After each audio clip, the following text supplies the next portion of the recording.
こんにちは。アダルト・チルドレンについての電子書籍作家、自分探しイズムです。このチャンネルでは、アダルト・チルドレンの治し方や改善方法、生きやすくなるための情報を発信していますので、興味のある方はぜひチャンネル登録をお願いいたします。この動画は認知の歪みパート5です。パート1から4をまだ見ていない方はよかったらそちらからご覧になってください。概要欄にリンクを貼っておきます。パート1から4はアダルト・チルドレンが陥りやすい認知の歪みを紹介しました。今日は自分にどこか歪みがあると気づいたら、その歪みから生じる思考を変えましょうという話です。人はネガティブな思考をしていると、ネガティブな感情になりますね。アダルト・チルドレンは常にネガティブな思考をしているので、いつもネガティブな感情になっていることが多いです。そして無意識で過ごしているので、そのことに気がつかず、どんどん抑うつ的になってしまう人が多いです。これからは意識して自分の思考を変える努力をしましょう。日常生活で認知の歪みの直し方パート1から4で取り上げた認知の歪みが出ていないか自分をチェックするのです。さっきネガティブな思考をしているとネガティブな感情になると言いました。だから日常生活で何かがあってものすごくネガティブな感情になっていると気づいたときは、ノートに自分が考えていることを書いてください。私も最初そうだったのですが、書いてくださいというワークはついついめんどくさくて頭の中でやってしまいますよね。でも脳の仕組み上、書かないと思考回路などは変わりません。思考がもやもやっとしたままの状態では変えることなどできません。書いて自分の思考を外に出すことによって、もやもやからはっきりとしたものに変わります。そして自分の思考と距離をとって客観的に見れるようになります。めんどくさいんですけど、これは思考を変える最低条件です。めんどくさいことはしないで楽に自分を変えられるという甘えた思考は捨てないと回復できません。なので、ものすごくネガティブな感情になったと気づいたときは書いてみてください。最初は自分の思考を見逃したり、うまく抽出できないかもしれませんが、続けていると上達していきます。そしてノートに書いたら、その思考を客観的に分析します。つまり認知の歪みの直し方パート1から4で取り上げた歪みがないか点検します。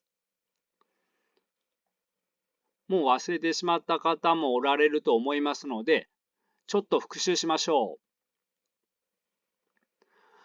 パート1で取り上げたのは、誰からも好かれない、役に立たないと受け入れてもらえない、私は価値がない、私は迷惑をかける存在などの自分を低くマイナスに見る傾向です。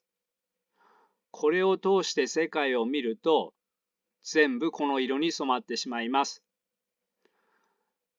パート2で取り上げたのは万人共通意識、被害妄想、天秤のバランスの狂いです。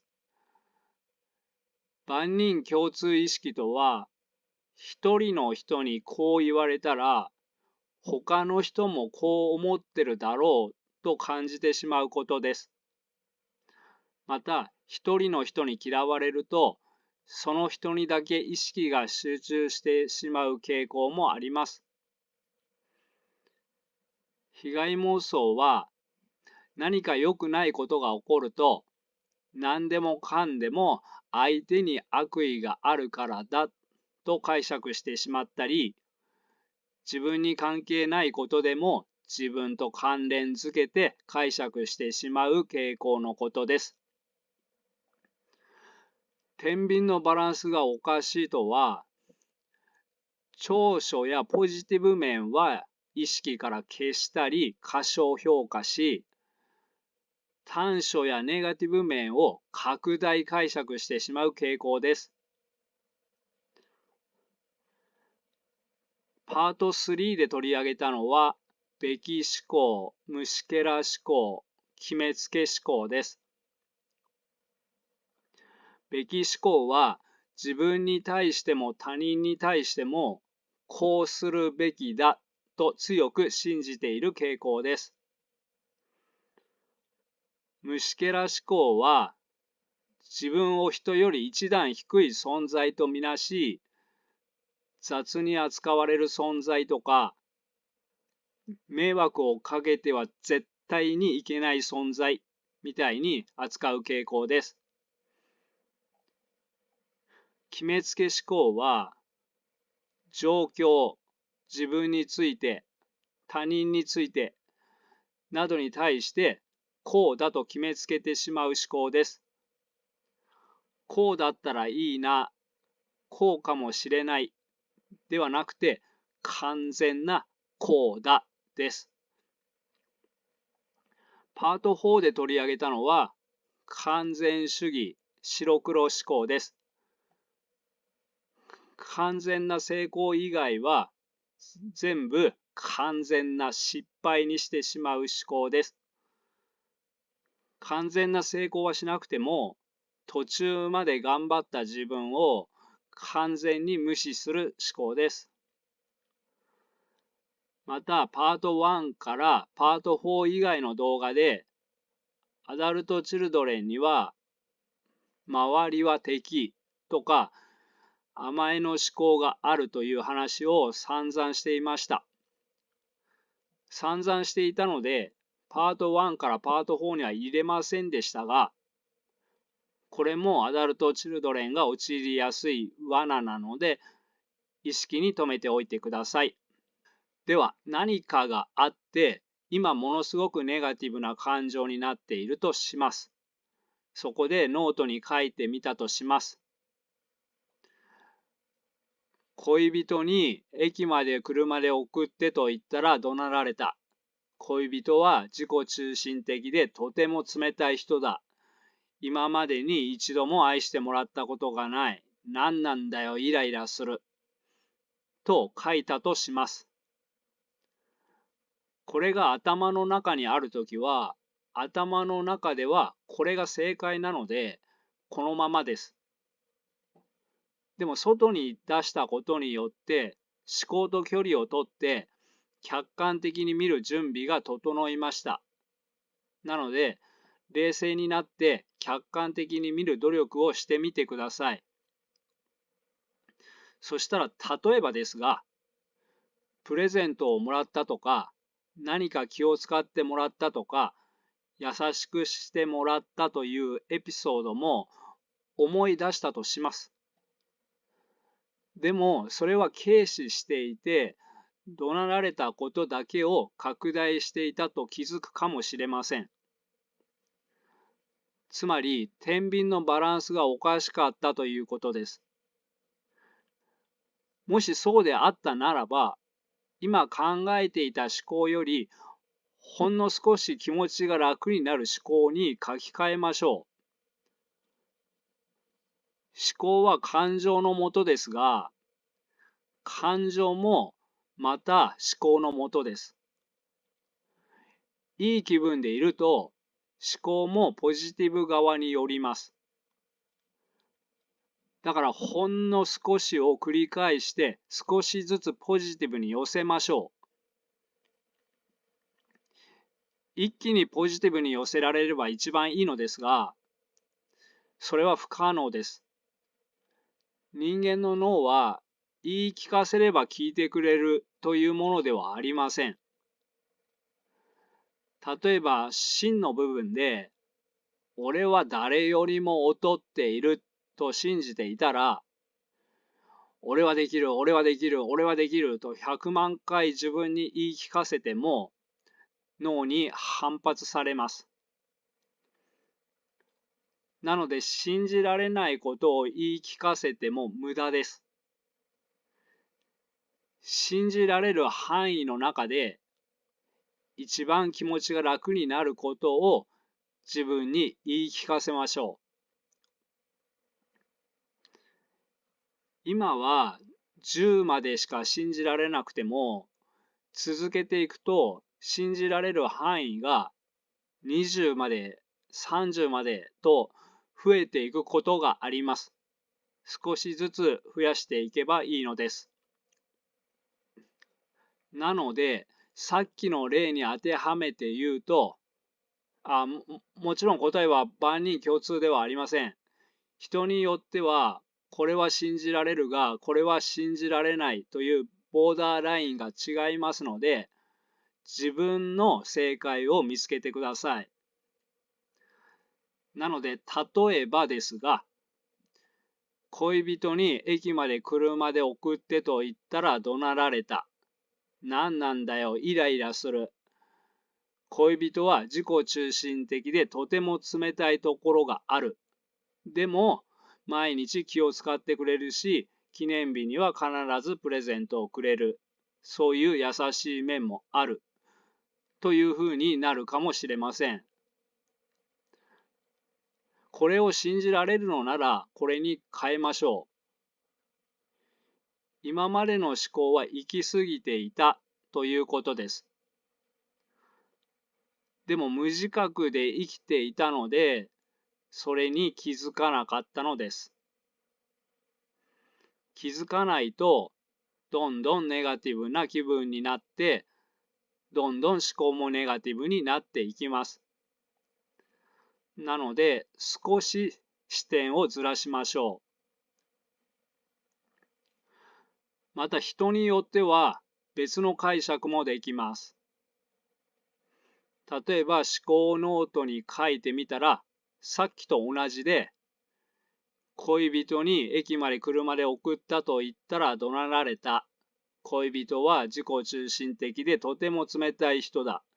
今までに一度も愛してもらったことがない。何なんだよ、イライラする。だったとします。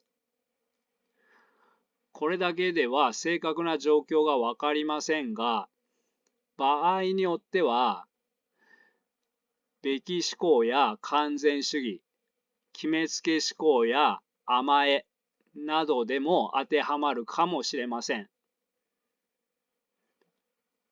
つまり、恋人が車で駅まで送れる状況だったのか、それは難しい状況だったのか、などでも変わってきますが、仮にちょっと難しい状況だったとします。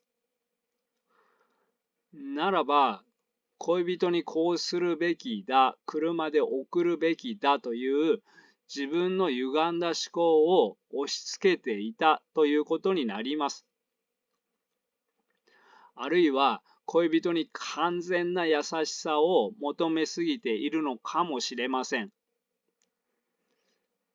自分は完全に愛される存在という子供のような甘えの思考があるのかもしれません。冷静にこういうところまで分析するには思考が頭の中にあっては無理です。もやもや思考はいずれ薄れていきます。正確に何を感じていたかがわからなくなってきます。だからノートに書いてはっきりさせる必要があるのです。次の例に行きましょう。同僚の一人が自分の悪口を別の同僚に言っているところを目撃したとします。ものすごくネガティブな感情になって一日中そのことばかりを考えていると気づいたので書いてみたとします。何あの人、なんであんなことをみんなに言うんだ。それもわざと俺に聞こえるように言いやがった。憎しみを持っているに違いない。あいつが一番ムカつくが、他のやつらもあいつの味方のようだ。俺は孤独になってこの会社にいられなくなるだろう。こうなったとします。皆さんならこの思考のどこに歪みを感じますか？この文だけでは正確な情報が足りていませんので、またいろいろな要素が絡み合っているので、正解は一つだけではなく、いろいろな解釈ができますね。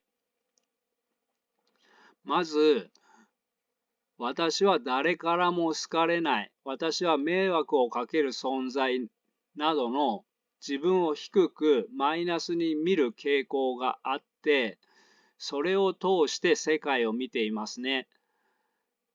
だから、あれもこれもネガティブに予想しています。それから万人共通意識もありますね。だから一人に嫌われただけなのに、みんなに嫌われているみたいになっています。でも嫌われたのは一人だけで、みんなには嫌われていないのだとしたら、被害妄想でもありますね。周りの人は嫌なやつの話を聞いていた。この一部だけを見て、周りの人も自分を嫌っているとなってしまうのは白黒思考でもあります。周りの人は嫌なやつの意見に反発したなら自分の味方。それ以外は自分の敵という感じです。白か黒しかないのです。そしてこうだろう、こうなるだろうと決めつけがひどいです。ここまで周りを悪く解釈するのは、周りは敵という思い込みもあるからです。このようにものすごくネガティブな感情になる思考は、歪みがいっぱい含まれていることが多いです。歪みを見つけられたら、信じられる範囲でほんの少し楽になる思考に書き換えましょう。例えばこんな風になるかもしれません。何あの人、なんであんなことをみんなに言うんだ。それもわざと俺に聞こえるように言いやがった。憎しみを持っているに違いない。あいつはムカつく。でも他の人たちはどう思ってるかわからない。あいつの味方につく人もいるかもしれないけど、あいつの言葉など気に留めない人もいるだろう。これが信じられるのなら、こっちの方が気分は楽になります。アダルト・チルドレンは無自覚で生きていると自分で自分を追い詰めるかなり厳しい思考をしています。だからどんどん抑うつ的になっていくのです。次の例に行きましょう。マラソンをしていたらつまずいて転んでしまったとします。膝をすりむいた。血が出た。でも病院も行かずに特に手当てもせずに放っておいたら傷が残った。ひどくなってしまったとします。そして思考をノートに書いてみたら、ああ、もう最悪だ。年を重ねてきたらどんどん体の調子が悪い箇所が増える。生きていけばいくほど体の調子が悪い場所が増えるし、体力は衰えるし、お先真っ暗だ。と書いたとします。まず自分は雑に扱われる存在みたいな虫けら思考があって、自分でも自分を大切にできていないですね。だから怪我しても自分を病院に連れて行ってあげないし、手当てもしないのです。そして天秤のバランスがおかしくて、年を取ることのプラス面が過小評価されているかもしれません。例えば、確かに年を重ねていけば体力的には衰えますが、精神的には成熟していきます。アダルトチルドレンにとっては、心が成長していくということは、これ以上にないプレゼントです。でもこの歪みがあると、そっちは過小評価して、マイナス面ばかりを拡大してしまいます。また、お先真っ暗だは決めつけていますね。決めつけ思考です。もう少し楽になる思考を考えてみましょう。年を重ねてきたから、どんどん体力は落ちてきている。でも、今まで生きづらかった原因が分かってきた。これからは少しずつ生きやすくなっていくかもしれない。幸せを感じられるかどうかは体ではなく心の問題なので、体力的には衰えても人生は楽しくなっていくかもしれない。このように信じられるのであれば、このように考えた方が楽になりますね。人によって信じられるボーダーラインは違うので、自分に合う思考を考えてください。練習のためにもう一つやってみましょう。ものすごくネガティブな感情だと気づいたので、ノートに書いてみたら、私は孤独だ。親しい人は一人もいないし、誰とも心が触れたことがない。死ぬまで孤独だろう。これも誰からも好かれない、役に立たないと受け入れてもらえない、私は価値がない、私は迷惑をかける存在などの自分を低くマイナスに見る傾向があって、それを通して世界を見ていると言えますね。もしかしたら天秤のバランスが悪くて、本当は親しい人も少しはいるのに、それを過小評価しているかもしれません。また、もしかしたらで言えば、白黒思考なのかもしれません。過小評価や白黒思考ではなく、現在は本当に一人もいなかったとしても、死ぬまで孤独だろうは決めつけています。また、自分が甘えていて、ああしてほしい、こうしてほしいが強すぎるという可能性もあります。